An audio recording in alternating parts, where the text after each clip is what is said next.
When was the last time you heard something positive about wildlife? Yeah, me neither. Right now, we're living through a mass extinction, and we're losing species faster than at any point in human history. But in my last video, I showed that extinction doesn't always mean forever. Sometimes there's a second chance. So this time, I'm flipping it. Instead of looking back at animals we've saved, let's talk about the ones we haven't, but maybe should. Here are 5 species I believe we definitely need to bring back from the dead. So strap in, because we're about to get more emotional than Katy Perry's trip to space. You are officially an astronaut.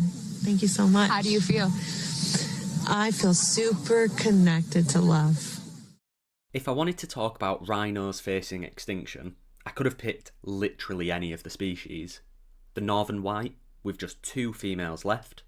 The Javan, with 3 subspecies, 2 already gone, and the last one hanging by a thread. But I chose the western black rhino. Why? Because this one hit me the hardest. Growing up as an inner city kid who was weirdly obsessed with animals, and I mean really obsessed, to the point my mum used to read me animal encyclopedias to get me to sleep. Such a weird kid. Anyway, this was the first extinction I really remember. 2011, it was all over the news, photos of dehorning, poaching, and headlines about their official extinction. I was 11 and it really stuck with me. So why bring them back?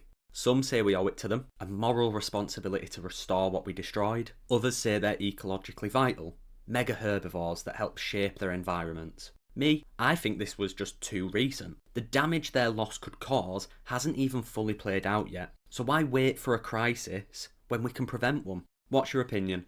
Should we bring back a species even if we haven't seen the damage of their loss yet? Drop your thoughts in the comments. I'd love to know where you stand on this one. Our next extinct species is the saddest love story in conservation. The Yangze giant softshell turtle is the world's rarest turtle, with only a couple of them left. And worse than this, the last known female has died, meaning no more babies. Back in 2019, conservationists in China attempted artificial insemination with the last known breeding pair. But tragically, this backfired, as this is how the female died due to complications during the procedure. Just heartbreaking. There are whispers of wild individuals hiding out in Vietnam, but until we can confirm it, the only hope for this species is immaculate conception from some LGB Yangtze river turtles. But if there's any species that's worth cloning, it could be this one. I mean, they've survived for millions of years and now they're being wiped out by overly polluted rivers and habitat loss. We owe them better. But would you support bringing this species back if it meant lab-grown turtles? We're going from sea to sky next with the Guam flying fox. Just look at it. Tiny, adorable, and gone forever. This bat was last officially seen in the 1960s, likely wiped out by human-brought invasive predators like the brown tree snake and cats.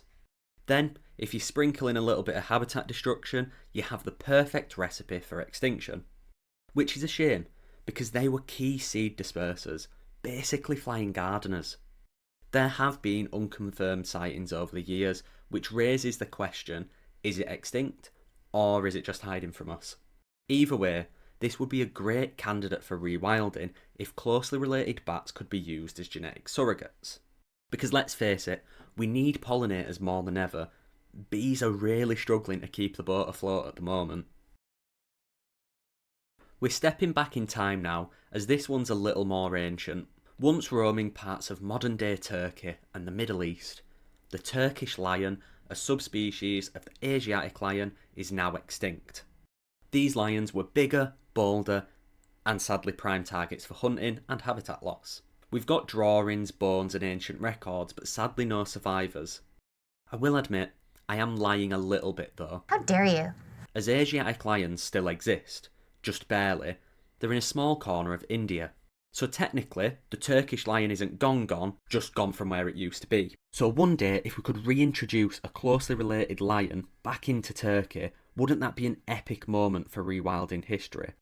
Imagine big cats returning to Europe, their ancient lands where they once ruled, predating on wild boar and solving pest problems for farmers, or becoming an entirely new problem themselves.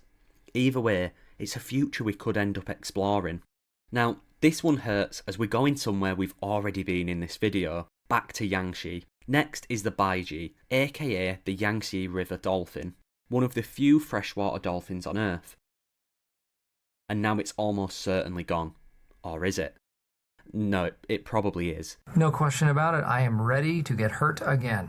It lived in the murky, polluted waters of the Yangtze, and despite being sacred in Chinese folklore, industry and boat traffic slowly pushed it to the brink.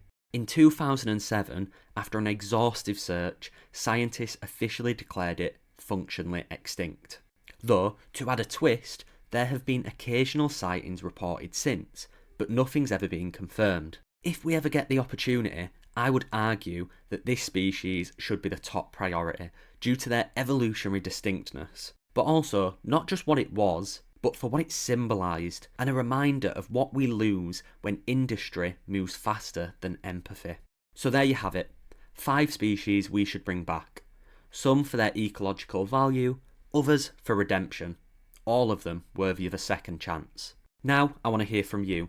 Which one would you bring back? Drop your answer in the comments. And no, you cannot say dinosaurs. We've all seen how those movies play out.